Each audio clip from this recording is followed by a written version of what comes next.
Hi everyone, and welcome back! Doom is back, this time in the Dark Ages. Sort of. We still have guns, which definitely weren't around then. But hey, there's a shield, so I guess it counts. By the way, if you're looking for a cheaper way to buy this game, check the instant gaming link in the description. However, if you just play Doom Eternal, you might not want to play this game. Though, yes, quite a statement, but let me explain. The game is still all about fast, aggressive combat, pushing you to stay on the move, managing your ammo, health, and armor, and ripping through demons with brutal melee finishers and heavy firearms. It's a power fantasy, where you're not just surviving, you're dominating the battlefield. Very different from other shooters that are more about tactical positioning and cover. The challenge comes from the pure chaos, forcing you to think quickly about which weapon to use on each enemy. While all this remains true, Doom: The Dark Ages offers a different experience. If you've just come from Eternal, your expectations might negatively impact your enjoyment. Coming into this fresh, or after a break, allows you to experience it without preconceived notions. In this video, without any filler because I hate wasting your time, I'll focus on the key differences between Doom: The Dark Ages and Doom Eternal, ensuring you know exactly what to expect. At first glance, this seems exactly like Doom Eternal, but one of the key differences is speed. This one feels noticeably slower.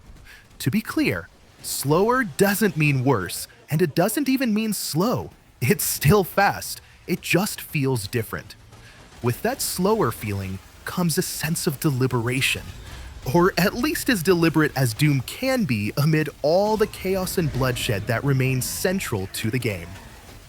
The environment you kill demons in is also different, and I'm not just talking about the style. Levels are bigger and more open than previous Doom games. These are the largest levels ever in a Doom title. While there's less verticality, there's much more to explore, making exploration more of a focus, although an optional one. Another major change is the introduction of a shield and a close combat melee weapon, like a flail. The shield adds deliberation to combat, requiring you to consider when to block and parry attacks. Don't expect Sekiro-level parry windows though. They're very forgiving, and that's coming from someone who even quit Clair Obscur because I suck at parrying. The shield isn't purely defensive. You can throw it and even use it to charge enemies. The flail feels very impactful, and it's great for stripping armor from foes. The shield and the larger, less vertical levels are a big reason why it feels slower. Blocking and parrying is naturally slower than just mowing down the next enemy, and without constant dodging and platforming, the pace feels more methodical. It's more of a stand and fight experience, whereas before it was about pushing forward through the chaos. Another significant difference is the story. There are full cutscenes with voiceovers and everything. There's some debate about their quality, and that's fair. I'm not judging yet myself. However, I have the attention span of a small puppy with ADHD, and these cutscenes help maintain my interest. Continuous shooting, even as amazing as Doom's is, tends to bore me over time, so I appreciate this addition. Quick additional points to round it out. Performance is very good in my experience, but yours might vary. You'll find more weapons throughout the game, upgrade your health and armor, and have a shield run ability that triggers after a parry. There are also dragon and mech missions, which are very cool, but not a primary reason to buy the game. Still, they're a nice variation from the regular gameplay. To wrap up, it's still Doom. Crazy, chaotic Doom. It's just slower and more deliberate, but bigger in scale, with more variation due to additional melee combat elements.